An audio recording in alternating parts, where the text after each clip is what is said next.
সজনী সজনী তোমার দেখিয়া মাতাল হইয়া রাতের ঘুম গেল ইউরিয়া। আয়োজিত হয়ে গেল তুফানের সাকসেস পার্টি। সেখানে তুফান ছবির স্পেশাল স্ক্রিনিং করা হয়, যেখানে শাকিব খান সহ এই টিমের অন্যান্যরাও দেখছিলেন ছবিটি। সেখানে উপস্থিত হয়েছিলেন ঢালিউডের আরও একজন জনপ্রিয় স্টার আরিফিন শুভ।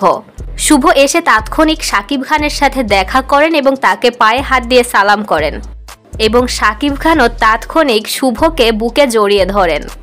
শুভর এই বিষয়টি দেখে শুভকে অনেকেই বলছে শুভ আসলেই একজন আন্তরিক ব্যক্তি, তিনি জানেন সিনিয়র শিল্পীদের কিভাবে সম্মান করতে হয়।